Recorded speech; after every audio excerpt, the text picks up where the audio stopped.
Please subscribe this channel and press the bell icon for more videos and daily updates. عالمی شخصیت جن کو ساری دنیا جانتی ہے، جناب مولانا طارق جمیل صاحب، سب جانتے ہیں، دیوبندی تفکر ہے، اہل سنت ہیں۔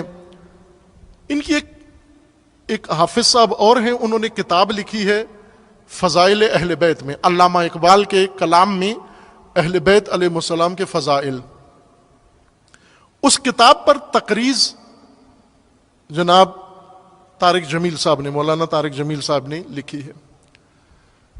اس تقریض میں چونکہ فضائل اہل بیت کے متعلق تھی، طارق جمیل صاحب وہاں یہ لکھتے ہیں اس تقریض میں کہ میں جب دینی طالب علم تھا، پڑھا میں نے جو دین نصاب پڑھا، اس نصاب میں ایک اہم دین کے باب کی کمی رہ گئی جو مجھے اس وقت محسوس نہیں ہوئی، لیکن بعد میں جب میں نصاب پڑھ کے فارغ التحصیل ہو گیا تو مجھے محسوس ہوا کہ میں تو دین کا ایک بہت بڑا چیپٹر ہی چھوڑ آیا ہوں، نہ وہ نصاب میں شامل تھا، نہ وہ مجھے پڑھایا گیا، اور نہ کسی نے مجھے بتایا۔ جب میں بعد میں متوجہ ہوا اور اس کی تلافی کرنے کی کوشش کی، اور جن منابع سے میں نے وہ نصاب تلافی کیا، وہ موضوع کیا تھا؟ فرماتے ہیں وہ مناقب اہل البیت، اہل بیت کے فضائل کا چیپٹر نہیں تھا اس نصاب میں، جو دین کا لازمی جز ہے، جو دین کا لازمی حصہ ہے۔ اور پھر اس کتاب کے بارے میں لکھا کہ از جملہ یہ کتاب ہے جس نے مجھے بہت فائدہ دیا، معرفت اہل بیت اور فضائل اہل بیت کے متعلق مصنف کا شکریہ ادا کیا۔ میں اس لیے ان کا نام لے لیا۔ طارق جمیل صاحب کا تو یہ جملہ آپ نے سب نے سنا ہوا ہے نا کہ علی کو مولا کہا کرو، دیوبندیوں کو کہہ رہے ہیں علی کو مولا کہا کرو۔ اور جب ان کے چہرے دیکھے، چونکہ جس طرح آپ آج امام حسین علیہ السلام کے متعلق جب کوئی جملہ سنیں کہ امام حسین مجبور نہیں تھے بلکہ مزاحمت کی، تو جو چہرہ آپ کا بنتا ہے وہی دیوبندیوں کا بنا کہ علی مولا ہیں۔ انہیں یہ کہا گیا تھا مولا صرف خدا ہے، اللہ کے علاوہ کوئی مولا نہیں ہو سکتا۔ جب پڑھایا ہی نہ گیا ہو، بتایا ہی نہ گیا ہو، سنایا ہی نہ گیا ہو، جب رسول اللہ کی تعلیمات ہی نہ دی گئی ہوں تو یہی حال ہوگا، آگاہ نہیں ہے۔ پھر انہوں نے کہا کہ بھائی مولا کہا کرو، میں بھی مولا کہتا ہوں اور کہوں گا۔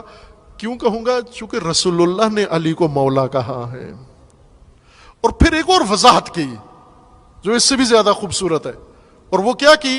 کہا کہ مولا کا مطلب دوست اور محب نہیں ہوتا، مولا کا مطلب سرپرست ہوتا ہے۔ یہ مولا کی تفسیر شیعہ بھی نہیں کرتا۔ آپ کسی شیعہ خطیب کو پوچھو مولا کس کو کہتے ہیں، ولایت کس کو کہتے ہیں، وہ محبت ہی نکال کے دے گا اندر سے کہ محبت کو کہتے ہیں۔ یہ اہل سنت کے عالم کہہ رہے ہیں نا، مولا امامت کو کہتے ہیں، ولایت کو کہتے ہیں، حاکمیت کو کہتے ہیں، پیشوائی کو کہتے ہیں۔ اور علی کو مولا کہا کرو۔ وہ اس کے بعد تو گنجائش نہیں بنتی ہم یہ کہیں کہ یہ محبت نہیں کرتے۔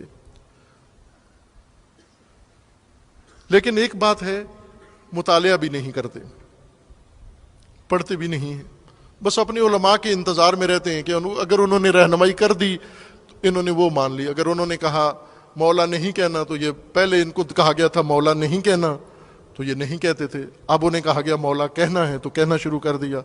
تو کچھ حقیقتیں ان کی نظر مجالس میں ہے، اہل سنت اکثریت ہیں اس ملک کے اندر، کہاں سے یہ محبت اہل بیت اور مکتب اہل بیت؟ انہی مجالس سے اہل سنت پڑھیں گے۔ اگر ان مجالس میں نہ حقیقت نہ بیان ہو، تخیل ہو، مجھے کتنی شرمندگی بھی ہوئی، افسوس بھی ہوا، وہ مفتی اہل سنت کے کہہ رہے ہیں کہ جب میں بور ہوتا ہوں اور تھک جاتا ہوں بس مطالعہ کر کے، تو تفریح کے طور پر میں شیعہ ذاکروں کی سنتا ہوں، کلپ سنتا ہوں، اور لوگوں کو کہہ رہے ہیں آپ بھی سنا کرو کہ یہ بڑی عجیب و غریب مزیدار باتیں کرتے ہیں جو عقل جن میں بھی نہیں آتی، ایسی باتیں کرتے ہیں یہ۔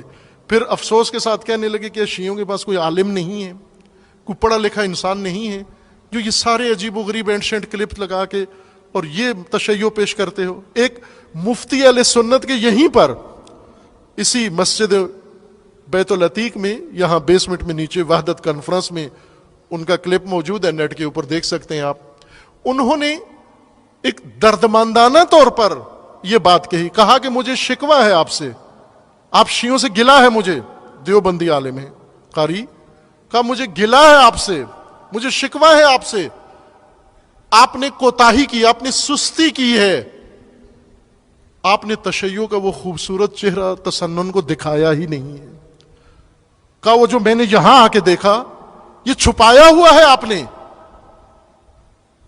یہ بتاتے کیوں نہیں ہو لوگوں کو؟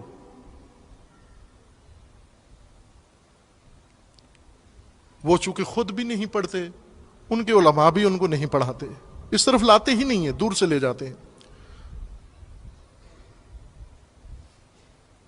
آپ کا کام ہے یہ مواد فراہم کرو, اس مواد کو عام کرو.